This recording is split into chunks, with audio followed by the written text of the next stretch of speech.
Mil disculpas a nuestro amigo Carlomagno Salcedo, que nos acompaña el día de hoy. Hemos tenido un atraso con la entrevista, ya que se está acumulando muchísima información el día de hoy. Con Carlomagno, que siempre nos ha apoyado con comentarios y análisis, y además es un experto también en temas electorales. Hemos estado conversando los últimos días sobre la situación que se vive en el país, pero sobre todo sobre la posibilidad de que se lleve adelante un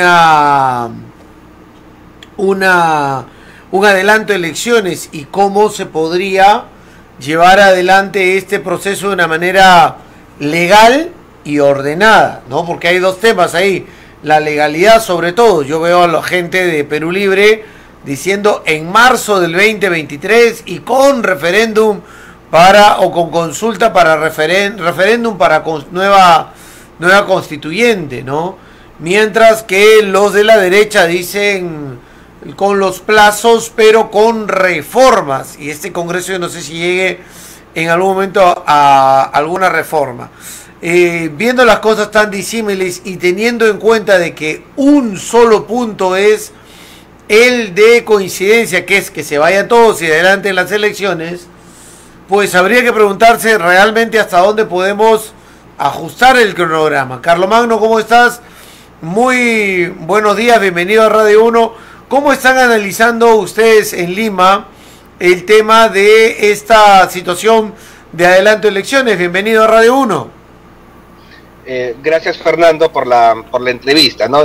Primero, permíteme precisar que en esta oportunidad también, juntamente con un grupo importante de colegas que integramos una institución llamada Propuesta País, es una plataforma plural de gestores públicos de alta burocracia, conformado por ex ministros de Estado, ex altos funcionarios, ex asesores presidenciales, parlamentarios, ¿no? Es decir, personas de diversas líneas políticas, pero que tenemos mucha experiencia en el Estado. Hemos presentado el día de ayer una propuesta urgente para salir de la crisis política, cuyo elemento central pasa por presentar un cronograma electoral que es viable, posible y que se puede realizar si existe en el Congreso la voluntad política para ese efecto, ¿no? Según este cronograma electoral, básicamente, si queremos una salida ordenada, una salida institucional, en principio tenemos que recortar el mandato modificando la Constitución, incorporándole una disposición transitoria especial, de igual manera que se hizo el año 2000, Fernando, cuando en el contexto de la crisis política originado por el tercer mandato de Alberto Fujimori ilegítimo, digamos, se llega al acuerdo de recortar el mandato de las autoridades elegidas del 2000, de modo tal que se pudieran ir el 2002, a los 2 años y no esperar los 5 años. Eso se hizo incorporando una disposición transitoria especial en la Constitución.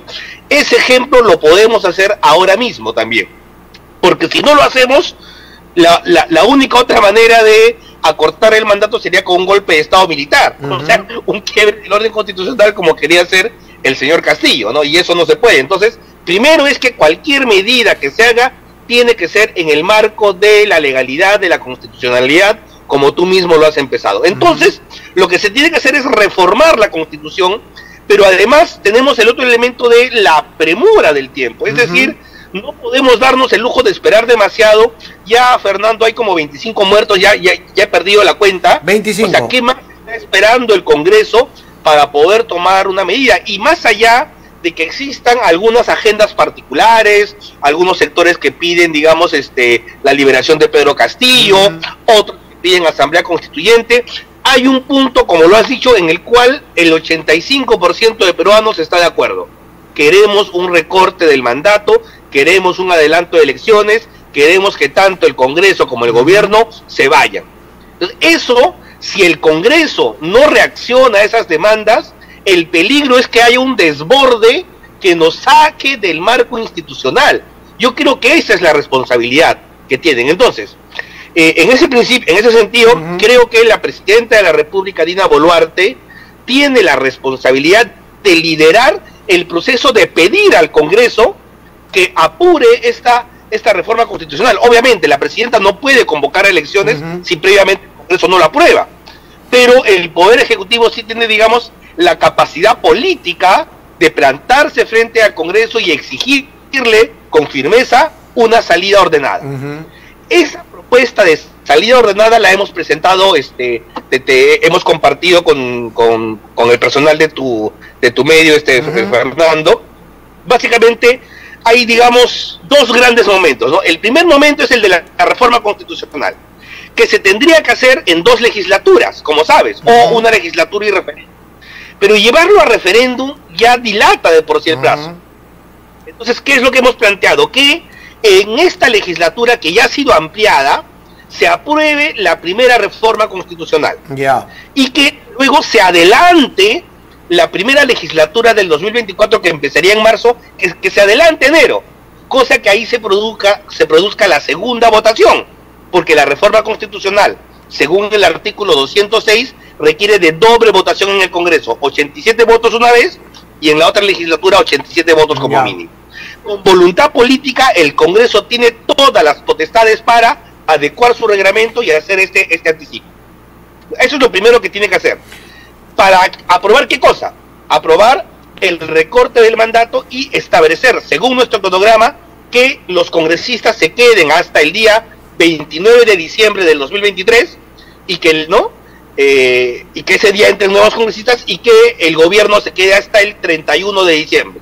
Ahí permíteme interrumpirte un momento. Cuando se votó el último viernes este tema de adelanto de elecciones, que no pasó en el Congreso de la República ni para referéndum ni con 87 votos, se habla de un cronograma. O sea, la norma aprobada tiene que venir con un cronograma, tiene que venir con fechas. Tiene que venir con algunas fechas clave. Por ejemplo, ¿qué días se van? ¿Qué días se van? Ya. ¿No? Y desde nuestro punto de vista también debería contener cuándo debería ser la fecha de las elecciones. Ya. Desde nuestro punto de vista se puede hacer perfectamente la primera semana de octubre, la primera vuelta, y la tercera semana o cuarta semana de noviembre, la segunda vuelta. De manera similar, Fernando, y tú lo hemos vivido hace poco. Exactamente. Ese cronograma se aplica perfectamente. Ahora bien, tú sabes que las elecciones regionales fueron convocadas el 5 de diciembre. Ok, supongamos que el Congreso se demore un poco, mientras que se aprueba, se discute, la reforma constitucional la hace, no al 5 de enero, se demora todo enero. Ok, incluso convocándose a fines de enero o en febrero, es perfectamente posible con voluntad utilizar esos plazos. No nos olvidemos que el plazo de las elecciones regionales y municipales es de 270 días, es un plazo muy holgado y que obviamente le sirve a los órganos electorales para, digamos, hacer el proceso, digamos, sin angustias, ¿no? Sin mucha presión de tiempo. Pero, Fernando, por favor, en nuestro país se pueden hacer elecciones en 4 meses. Ya. La selección del Congreso que se eligió luego de la disolución hecha por Martín Vizcarra se hizo en 4 meses, 120 días, porque así lo manda además la Constitución. O sea, en buena cuenta, los órganos electorales están preparados logísticamente para hacer elecciones conforme a los plazos que se les den. Sin embargo, ¿y en la propuesta de ustedes incluye primarias? Sí, incluye las elecciones primarias. O sea, se puede ajustar, digamos, pero igual ajustando, tampoco podríamos ajustar tanto para que las elecciones sean para que el cambio ocurra el 28 de julio de 2023. Para eso sí, ya no alcanza tiempo. Si queremos un proceso en el que por lo menos en las primarias, que es un aspecto clave, es un momento clave en el proceso electoral, porque en las primarias se tiene que determinar más o menos la calidad de los candidatos. Ahora bien, pero disculpa, ¿primarias como las que anularon acá o las primarias internas? Ya, esa es una discusión. En principio, precisarte lo siguiente. Te escucho. Ya, a ver, lo que nosotros creemos es que junto con esta reforma constitucional que recorta el mandato, convoca nuevas elecciones, se puede aprobar un paquete muy pequeño, muy acotado de reformas electorales mínimas. No hay tiempo, Fernando, para aprobar las grandes reformas. la bicameralidad. No, o sea, y más bien quienes están hablando de eso lo están poniendo de pretexto porque quieren dilatar. No, entonces, se pueden hacer reformas electorales mínimas que apunten a algunos aspectos específicos. Primero, consideramos que necesitamos regular los impedimentos para ser candidato a aquellos que han cometido determinados delitos, incluso en el caso que hayan sido rehabilitados, es decir, que se haya cumplido su condena. Por ejemplo, delitos de corrupción, o sea, de personas que estuvieron ya en el Estado, que fueron condenadas por ladrones, obviamente por más que hayan cumplido su condena, creo que merecen una sanción de la sociedad. O aquellos, por poner otro ejemplo, que han cometido delito contra los poderes del Estado y el orden constitucional. Es decir, que han dado golpes de Estado, sedición. O sea, si tú no crees en la democracia, mal podrías tú, digamos, tentar volver a presentarte en la democracia, ¿no? Y entre otros delitos. O sea, esa es una cuestión. La otra cuestión es asegurar que en estas elecciones sí se apliquen una serie de reformas ya aprobadas, pero que siempre son pateadas, como la paridad y alternancia, como la supresión del voto preferencial, es decir, que las listas sean cerradas, pero previo proceso de primarias. El único matiz que ponemos nosotros es que consideramos que no hay las condiciones para hacer primarias abiertas. No hay paso, paso no. En lugar de paso, piso. Primarias internas. Lo que hemos tenido en las municipales. Con votación, pero con votación de militantes, y donde consideramos que las postulaciones deben ser individuales, no por listas, y que además debe permitir la postulación de ciudadanos que no sean militantes. ¿No? ¿Por qué? Porque también tenemos que abrir la cancha, porque si nos quedamos con los plazos electorales vigentes, simplemente podrían participar los que ahorita son militantes y los partidos actualmente inscritos, es decir, no vamos a renovar, tenemos que ajustar los plazos más o menos hasta abril, para que hasta abril se puedan dar nuevas militancias, alianzas. O sea, a ver, entonces, digamos, yo voto en diciembre, adelanto elecciones, en enero, los primeros días, adelanto elecciones, pero las modificaciones en el sistema electoral las podría llevar ¿hasta cuándo? ¿Hasta marzo?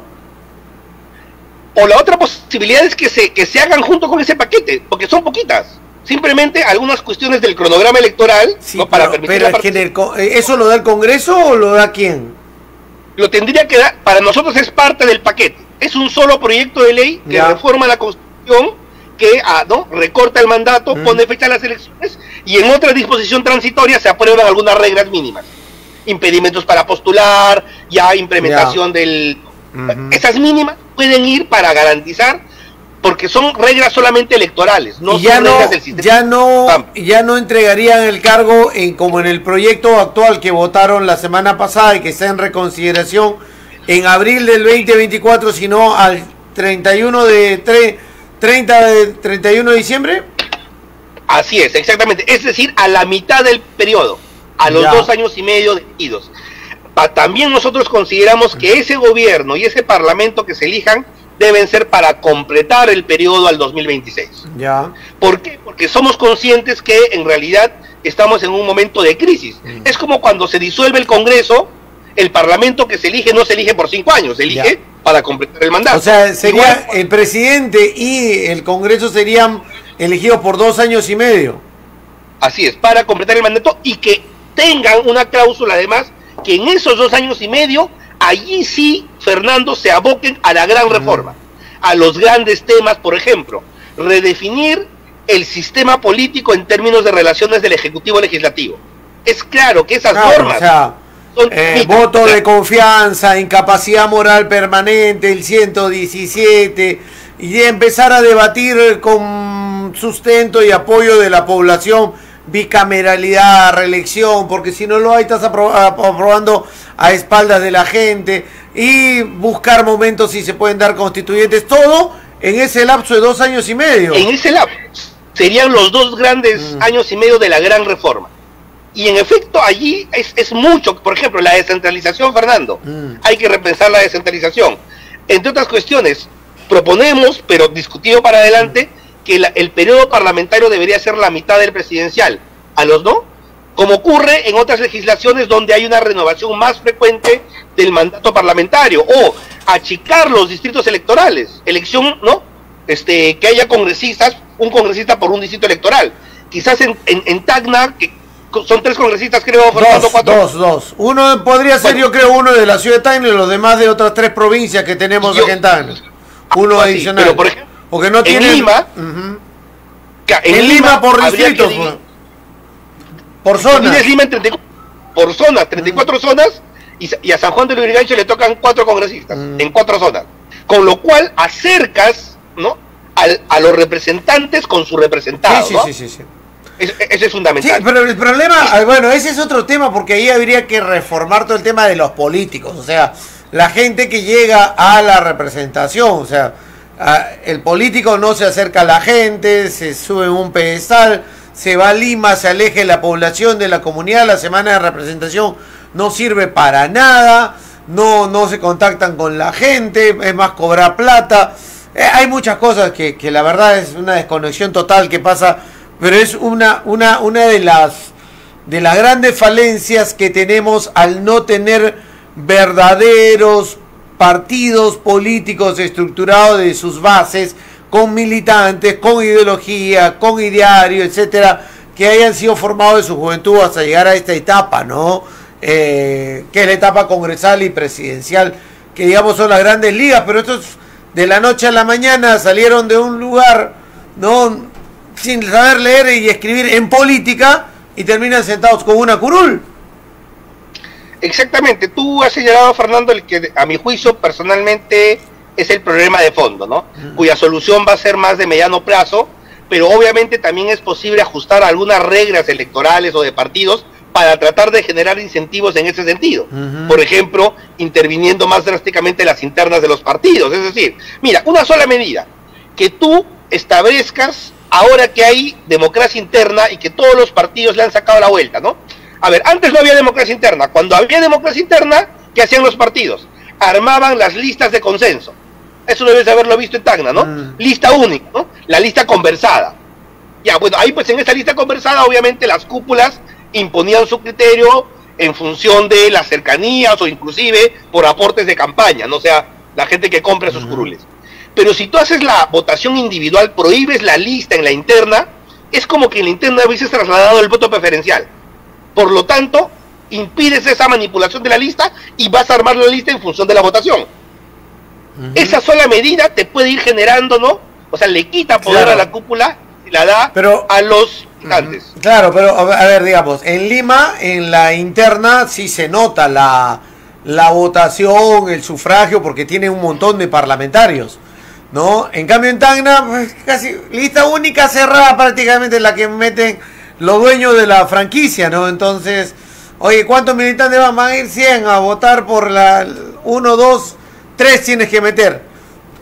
Casi, o sea, hay que fomentar que los partidos políticos, la gente no quiere entrar ahora por lo que está viendo. Si antes no quería entrar en el proceso anterior, en el que actualmente tenemos este Congreso, ni en el anterior, ahora mucho más temor tiene la gente de llegar a ser parlamentario, congresista, ¿no? Y entrar a dar un aporte realmente sincero. Tanto es así que me pasa, Carlomagno, que estoy buscando un Sagasti y un Paniagua y no encuentro, o sea, porque otra alternativa es, se renuncia a Dina Boluarte y entra Williams, y Williams no aguanta y renuncia, y hay que elegir una nueva mesa directiva para que haya un Sagasti o un Paniagua, y miro y ¿quién genera consenso en el Parlamento? Mira, no lo encuentro. Sí, por eso yo creo, Fernando, que más allá de que evidentemente los ánimos están caldeados y que se han cometido errores, yo creo que la presidenta Boluarte ha cometido algunos errores de comunicación que está pagando y que han generado en parte este problema, pero creo que lo más saludable para el país es que ella se mantenga en la presidencia y ella conduzca la transición. Porque, a ver, ¿qué pasaría si Dina Boluarte renuncia? Jurídicamente hablando, asume el presidente del Congreso y como primer acto tiene que convocar a elecciones generales allí, conforme a las leyes vigentes, con lo cual el proceso también sería más o menos en las fechas que te he dicho, un poquito antes de repente, pero con reglas cerradas. Ese es el problema, o sea, con lo que tenemos, sin la posibilidad de incorporar ningún cambio. Entonces allí tendríamos un grave inconveniente, pues. Por eso es que en realidad es mejor que la salida sea democrática, conversada entre los poderes. Yo pienso que, a ver, el Congreso, en mi experiencia parlamentaria, en muchas oportunidades, después de demorarse, ha aprobado las cosas que tiene que aprobar a regañadientes, ¿no? Contra las cuerdas. Yo creo que esto no se ha acabado. O sea, yo creo que la contundencia de la expectativa ciudadana por un adelanto de elecciones es tan fuerte que en algún momento van a tener que ceder. Pero lo realista es hacerlo conforme, digamos, establecer lo mínimo necesario para que las condiciones se den con garantías y pensar, digamos, en los 2 años y medio que vendrían para hacer la gran reforma. Pero quería decirte otra cosa que es parte de nuestra propuesta. Nosotros hemos planteado separar la elección presidencial de la parlamentaria. Es decir, que el 1 de octubre sería solo elección de presidentes. Y la última semana de noviembre, que creo sería 26, sería la elección parlamentaria y, de ser el caso, la segunda vuelta presidencial. ¿Por qué proponemos esto? Uno de los graves problemas de nuestro sistema es la excesiva fragmentación del Parlamento, ¿no? Y esa excesiva fragmentación tiene que ver con tantos partidos que compiten. No hay parlamento del mundo, Fernando, que se pueda sostener, que pueda dar gobernabilidad siendo tan fragmentado. O sea, tú ves en la derecha 3 partidos de derecha que deberían estar juntos, pero están separados igual, ¿no? O sea, entonces, si tú adelantas la elección presidencial y la votación parlamentaria ya la hace el ciudadano sabiendo quiénes están arriba, quiénes pasaron a segunda vuelta, quién quedó tercero o cuarto, lo que va a pasar es que los ciudadanos van a tender a concentrar su voto en los que están arriba, ¿no? El primero, segundo y eventualmente el tercero y cuarto. ¿Y eso qué te va a generar? Muy probablemente un parlamento de 3, 4 o 5 bancadas. O sea, va a forzar de alguna manera las coaliciones. Y eso es algo saludable en las democracias. O sea, el parlamento es el espacio donde se tienen que generar acuerdos y consensos. Y eso pues hay que generar los estímulos para eso, ¿no? Obviamente no es la salvación de todo, porque el problema peruano es mucho más complejo, pero en algo creemos que podría contribuir. Sí, sí, sí. Es un tema a debatir, la verdad, ¿no? Porque al final después los 2 de segunda jalan un tren también, ¿no? Y la gente, no sé si... Es que tenemos que tener un buen sistema de partidos, que es lo que se destruyó el 2000 y ha ido en decadencia hasta el día de hoy, ¿no? ¿Quién resiste? Acción Popular con los niños. Sí, ¿qué otro más hay? Nada más. El Fujimorismo. En realidad no hay partidos, Fernando. Y el Fujimorismo como banda. ¿No? El problema es que los partidos dejaron de ser vehículos de representación ciudadana, de demandas, ordenadores, digamos, de la pluralidad de demandas de una sociedad, y en palabras de Alberto Vergara se convirtieron en vehículos electorales de representación lumpe. Sí. Y eso lamentablemente ha pasado incluso con partidos históricos. Y una descomposición de toda la sociedad también, o sea, no se siente representada la gente por el sistema político, tanto es así que si le preguntan a la gente en la de IEP si está de acuerdo con el golpe, o una gran cantidad de gente está de acuerdo con el golpe. Eso tiene que ver con el desprestigio del Parlamento. O sea, sí, claro. No hay una gran cultura democrática y finalmente el golpe se dio en el contexto de la lucha de poderes entre Castillo y el Parlamento. Si bien es cierto, Pedro Castillo quebró el orden constitucional, es un golpista y tiene que pagar las consecuencias por ello, y no hay justificaciones de que no sabía lo que leía, de que no firmó nada. Por favor, es el presidente de la República con su banda presidencial, jefe supremo de las Fuerzas Armadas y Policía, dando un mensaje diciendo que está cerrando las elecciones. Okay. Claro, y lo mismo pasó con Fujimori.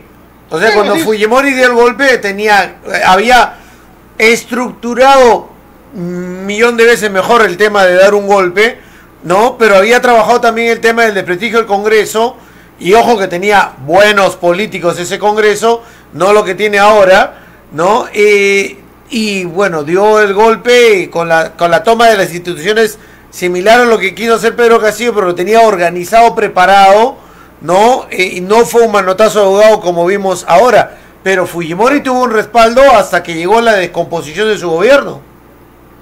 El golpe de Fujimori fue aprobado en su momento por más del 80% de los peruanos, ¿verdad?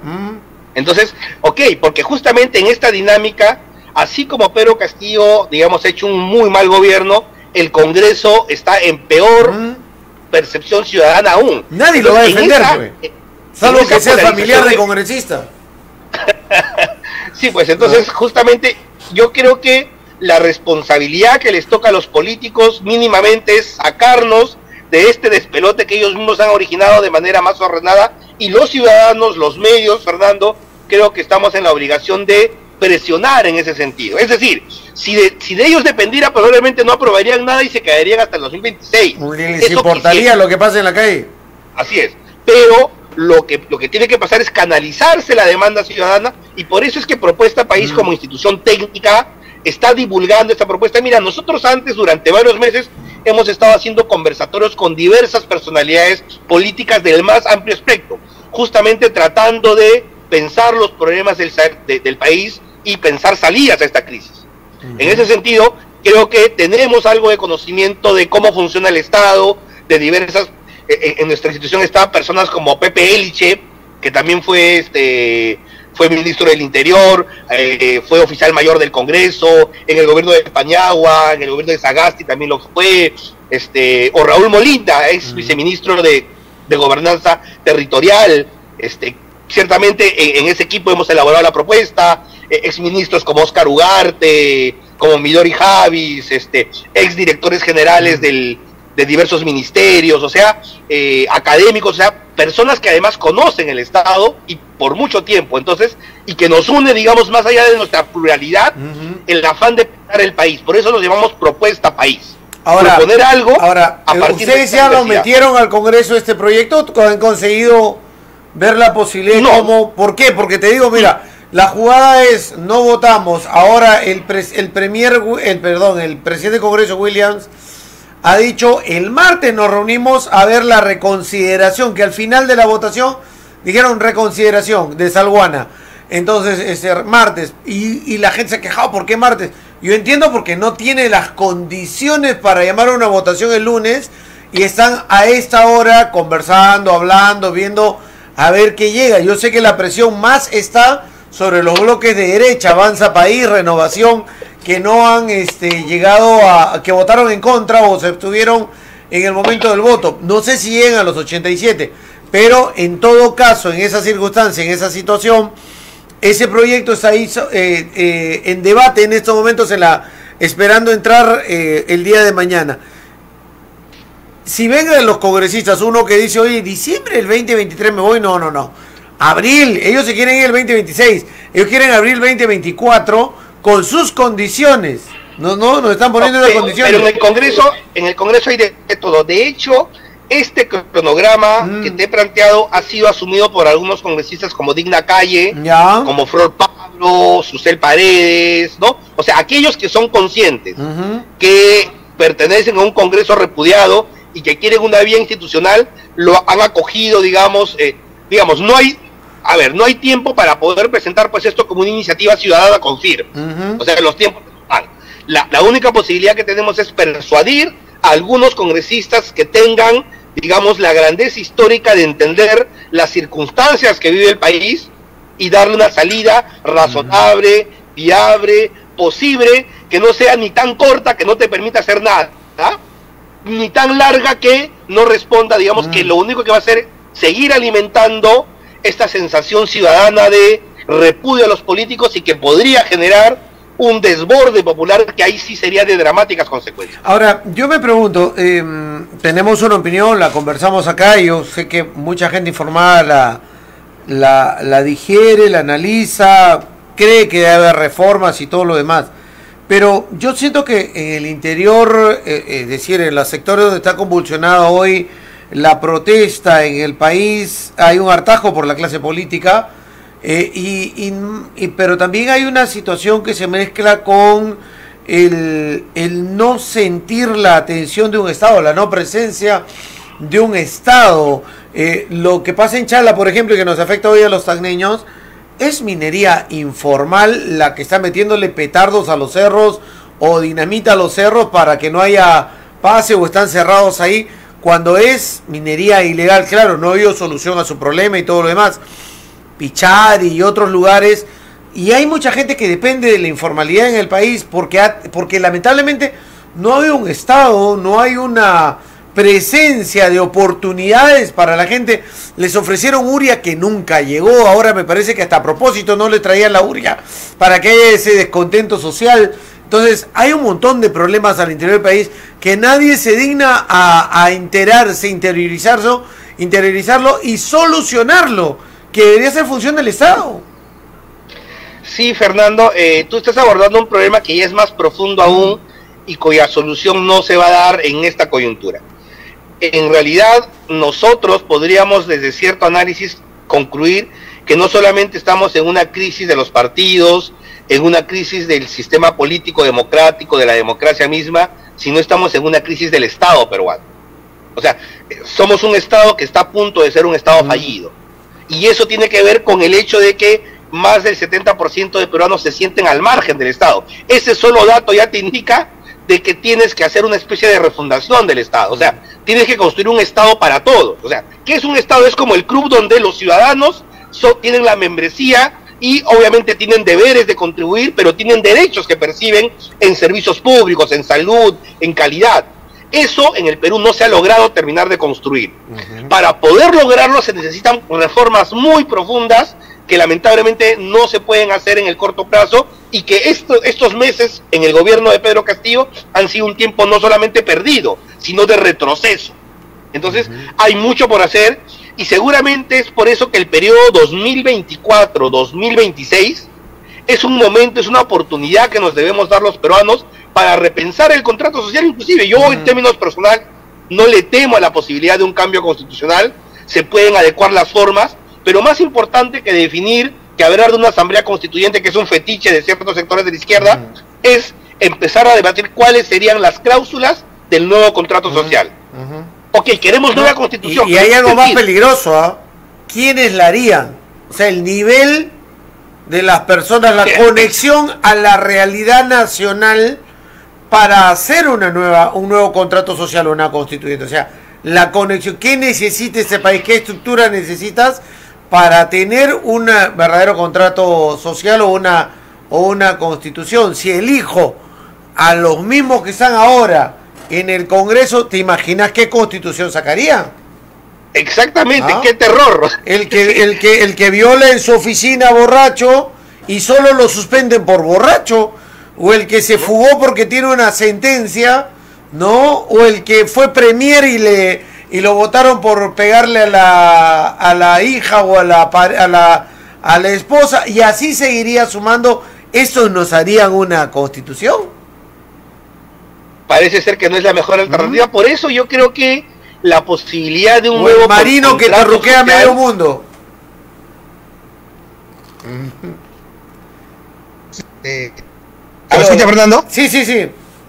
Ya, tenemos pues que en efecto trabajar eventualmente las condiciones. Yo sí creo que se necesita un cambio constitucional, se puede canalizar a través de la propia constitución vigente, eventualmente trabajar, por ejemplo, ¿por qué no el acuerdo nacional podría ser ese espacio en el cual se conversen esos temas que podrían ser el contenido de una nueva constitución?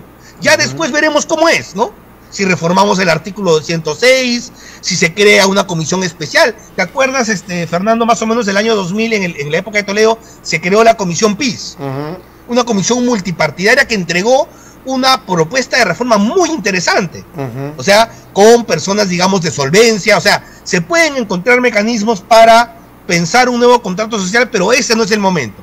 Estamos, como diría alguien, no me quiero robar la cita, no es un término mío, pero lo escuché, no estamos en un momento constituyente, Fernando, estamos en un momento destituyente. Sí. ¿No? Donde se vayan todos. Destituir a los que están, que se vayan todos. Y ahora, tenemos que encauzar esa demanda. Para información, si es que votan mañana y no llegan a los 87, pero pasan los 66, se tiene que llamar a un referéndum para votar para adelanto de elecciones, lo cual retrasaría todo el proceso de elección. Claro, o sea, digamos, lo más pronto que se podría hacer un referéndum, estimo, son 60 días, ¿no? Entonces, por eso es que la salida del referéndum en términos de cronograma alarga el proceso.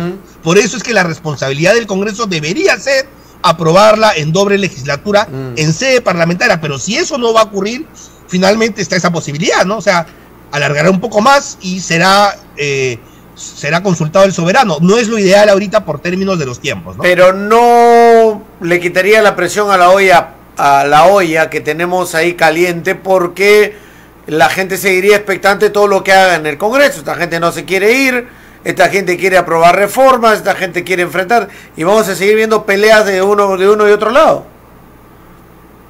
Aló, Nando, Sí, adelante. Ahora sí te perdí por 30 segundos. Te decía que si es que no consigue los 87 en esta primera, para adelante elecciones nos quedamos con 76, no va a descargar la olla a presión que tenemos, que es momento destituyente, que se vayan todos. Claro, probablemente sea explosivo, porque, digamos, claro, de repente la convocatoria de un referéndum ratificatorio, no sé qué tanto calme las aguas, la verdad, cuando eso también va a demorar. Entonces, por eso yo creo que lo ideal es que sea el propio Congreso quien resuelva esta cuestión entre diciembre ahora y enero del próximo año, ¿no? Carlomagno, un abrazo, muchas gracias por acompañarnos. Muchas gracias a ti, Fernando, siempre por la atención que nos brindas. Un gran abrazo. Muy bien.